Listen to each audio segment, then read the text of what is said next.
Hello. This is a very, very big moment. Lovely to meet you.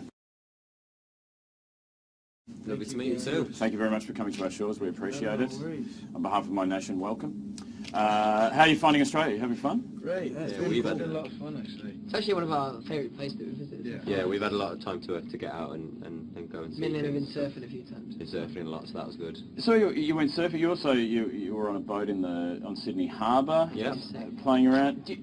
Do you do that a lot? Do you get to do No, that not sort of at thing? all. A bit? That's the thing. We don't usually get chances like when we go to a country to get out and explore and actually like get a feel for the country. But with Australia, we've been like we say, we've been out to a few places and going out on the boat. You got to go all the way around the harbour and stuff and like see a lot of it. And you got to see the whole view of the city and stuff. So it was amazing. Yeah. Really. It was an expensive boat, but we did steal it, so we didn't have to. Because I was going to say, like a lot of your fans would like to think that you each own a boat of that size. How close are you to owning a boat yet? We've got a rubber dinghy. That's about as close we've got. We're a bit of a distance away from that yet.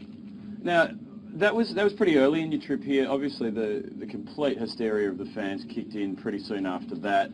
They're outside your hotel room everywhere. Do you end up like just trapped in your hotels, or do you actually manage to sneak out a bit? Big sneak out if you want. Yeah. You can have a go. And who's the instigator? Like, who is... Louis. Oh, really? Instigator for what? Sneaking. If we go and do a recce. Yeah, like we went out on the run, didn't we? Where was that? Was it in Sydney? Yeah. And everyone thought that we'd got lost and we'd climbed up to... Did you see that picture? Yeah, they just got like a random shot of us like from ages ago. On the top of like this wall. Just apparently we were just lost in Sydney And we somewhere were stuck on on the the wall. wall. Really? What's the weirdest rumour that you've heard about yourself? That was pretty weird. That was strange. I was dead once. Oh, really? Yeah. That's it. And It's weird. I was Yeah, I'm dead twice. So dead. So you were dead once, but twice. Yeah. You were dead recently. I've been dead a couple of times. You look fantastic, all things considered. I have to say, you've scrubbed up pretty well. You look well. Thanks. It is well. Now you're number one in 14 countries at the moment, I think. Have you been to all of those countries yet? Have you? Not all. Not all of them, actually. No, we're making our way. Number one in Mexico. I found out this morning. Have you been to Mexico? No. You got to go to Mexico. We're going. Yeah. Sweden. Number one in Sweden. Been to Sweden a few times. Recorded a lot of the album there, actually. Oh, really? Yeah. So do you, I have to ask this on behalf of the fans, do you like Sweden more than Australia? That has to get asked. We love everywhere equally. That's a very diplomatic answer. Harry. Everyone's always looking for who is better. No, I think it is though. I think you get a lot from different places. Yeah, you do. Yeah, it's different kind of Yeah, thing. it's a different kind of thing. Like Sweden. We love the way everyone goes around on like on bikes and stuff, and you can go around the cycling. city like that sort of thing. Whereas here, you go around on boats. So you know, if you want to go around on boats, you're in Australia. You got to go around on bikes. You're in Sweden. There are a lot of Aussies watching this going, I don't have a boat. We don't go around on boats. We're disappointed that there Taxi weren't more... boats. Taxi boats. There we go. Some people actually came out to see us on a boat the other day when we were on that thing. When we were in Is that weird? Considering like a, They were actually really nice. They just came past and they were like, hi. And then the dad like went and dropped the guys off and then came back and went, have you got any tickets? So when you guys were auditioning for X Factor, did you have any idea it was going to end up somewhere like that? Not at all. Never, you ever. just kind of walk on that show just hoping for the opportunity, but like even the opportunity you're hoping for is nothing like this. Just to even get through to the live shows is the opportunity you're hoping for. Then to do all this sort of stuff afterwards is just the biggest bonus ever. So do you think you've had time to take it all in? It kind of hits you at different stages. Like you might lay in, you kind of might like lay in your bed one night and really start to think about what's going on. But because everything moves so quickly, we kind of just go with it. Happened to me yesterday because yesterday, 2 years ago, I auditioned for the X Factor. So like it was. So it's your second anniversary. Yeah. In showbiz. Yes. So it was one of them pinch yourselves moments that I tweeted about this morning. Paul's birthday as well. Yeah, Paul's birthday. Grandfather. And so, how are you received back in Ireland? Are people like? Yeah. Are you proud? Like favourite son of the nation now? Yeah. They're very very loving as always. And What you do in your spare time, up to you. But every time I go home, I get a great reception. I don't really get bothered when I go home because I kind of know a lot of people from where I live. So they kind of. I have this image of Niall walking back to Mullingar, like down the streets, and he's just carried walking like the king. Talking to people. with a stick over his shoulder with a hanky tied on it. And he's just hello to everyone. Hello. Hello. How you doing? Now we're sitting here. We can actually hear girls screaming, sort of outside the perimeter fence here. But the thing is, school went back today, and they've been out there all day. Are you worried about the damage you're causing to the Australian education system? It's something we discussed in detail. Yeah, we do talk about this. There's a lot of debate about this recently. They've promised us they're going to do extra hours. Oh, really? School, yeah. They're actually We doing feel their like we homework should out set up there. They're doing their homework out Music there. homework, yeah. We're We're going going to set up class. homework club, yeah. See, I think there's really room for One Direction to play a part in education. I think a lot of girls are doing more reading about you guys than they would ever have read about anything before. Surely that's got to be a good thing. It's a good point. We should put big words in, boys. I've had like a few tweets about people having like exam questions, like in their exams about us. Like, What? That's, Huh? like with What? like, what do you think this article was about? Like, and then an article like an English exam and stuff. Really? Go I out in One think that's Direction. cool.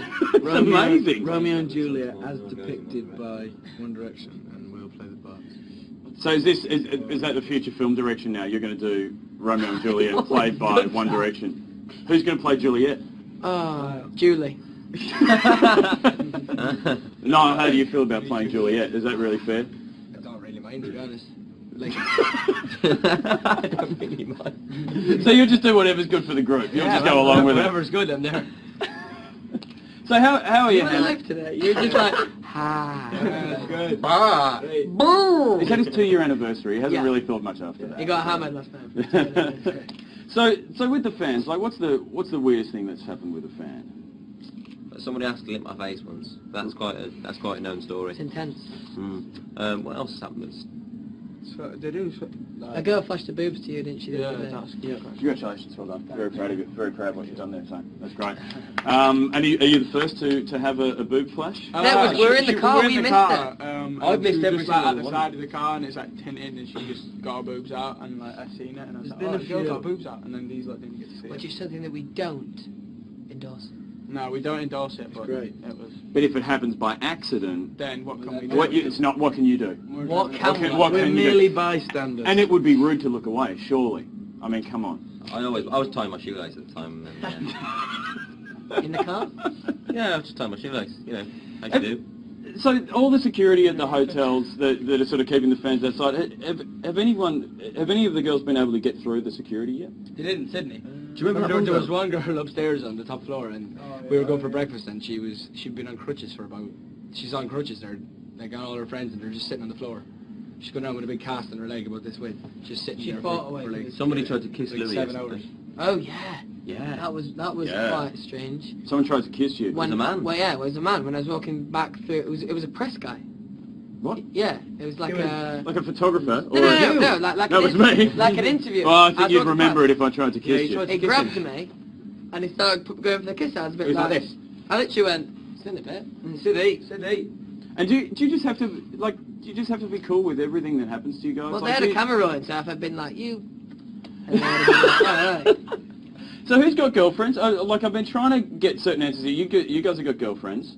Now, are they under, like, protective custody now? Like, surely all of the fans, like, hate your girlfriends. No, not really. It's an awful thing to say. No, I'm not because they're not yeah. nice people, but I imagine that they're very jealous of your girlfriend. No, Danielle was actually, she was in Ireland doing some dance and stuff over in Ireland, and she went back to the hotel, and there was fans waiting for her at the hotel, and she just, like, said hello to them, whatever, and then just went in. But they're nice, they just, you know, say hi. I think on a whole, for both the girls, the fans are actually very, very supportive, and it's actually, it shows what kind of people a lot of our fans are, that they are, you know, really good to the girls. Yeah. That's a great audition for all the fans. They're auditioning to be your fans, and they've proven themselves too, and I think that's really important. So the rest of you are single. Is that a rule that there has to be at least 3 single people in the band at any one time? What a crazy rule that was. Yeah. No, we don't ask that rule. Board of directors. We just try to be, you know, like as honest as we can. So if you've got a girlfriend, we'll just be like, yeah, you've got a girlfriend. So who does the planning? Who comes up with the ideas, says we're going to tour here, we're going to do this, we're going to record these songs? Who are you going to say who says who has a girlfriend? No. You can have one for a A bit. small Mexican man called James. Really? Yeah. That's an unusual name for a Mexican man. He If you is said Jorge, I half wouldn't believe it. Mexican, half Swedish. Really? Once again, still a weird name for a I Swedish didn't or a name Mexican. him. I didn't name him. Was that Now, I've got some questions that our fans, our viewers who are fans of yours have asked me to ask you. And I've tried to select questions that you might not have been asked before to keep it more interesting for you guys. All right. So the first one is, this is from Helen, and she says, which of your bandmates would you feel worst about killing in a post-apocalyptic death arena? That's a bit of a Hunger Games sort of question. Who is this guy? So Zane, let's ask you, like, who would you least like to have to kill out of the rest of the group? Yeah, I would. I'd go with that as well. Yeah, I think he'd just like curl up and probably cry. He wouldn't do anything. I'd feel too sorry. I'd feel too sorry for him. I feel like he'd be too understanding. I think I'd let He'd be like, yeah, it's okay, I need to kill you, and he'll go, sure. Just give me a pint and kill me. I think I'd let Mark kill me. Yeah, I'd let him kill me. I won't kill anyone. You're playing a very interesting role in this band, that has to be said. I just handed out to Another quick question, Liam, who's looking after Liam's turtles while you guys are away? Caitlin asked me to ask that. Who's looking after the turtles? Danielle is at the moment, but we had to split them up because the one started biting the other one's foot and he lost a foot, so I had to split them up, yeah. The harsh reality. Good parents. Harsh reality. I didn't know turtles were such vicious animals. No, I came home one day and my turtle was just missing a foot. Wow, that's good. Don't know how it happened. Maybe Liam lives a crazy life. And look, this one's pretty controversial. This is from Sarah Jade. Political hot potato. Do you like cheese? We actually have a selection of cheeses, like wherever we go in a dressing room, and I hate them because they stink. We've never weird cheeses. They smell horrid. But one of them was like cartoon cheese with the holes in it. It just smells Like horrid. yeah. Let me tell you that I had the most incredible cheese the other day at this Italian. I had this incredible... Marco, what was it called? Burrata. Yeah. Just like Incredible cheese with Parma ham. It's really funny when you say that with an Italian accent. You're just saying the name of a cheese, but it sounds very romantic. I will say that. Girls will love that. Yeah. Now I have to ask you one more thing, Harry. This is to you. I believe you met a man called Carl Stefanovic. Would have interviewed you on the Today Show. Nice guy. Nice guy. I've seen him. I met him in the lift the other day. I think he got a bit carried away in the interview. See, I've been a big Harry fan for a while. I think he's jumped on the bandwagon pretty late. I think he got a bit too physical with you, to be honest. Now, I've got a Harry doll here. Can you show me on the doll where the bad man touched you? Here. Yeah. Here. Oh, dear. And here. And how did it make you feel, Harry? Sad. He told me he was intrigued.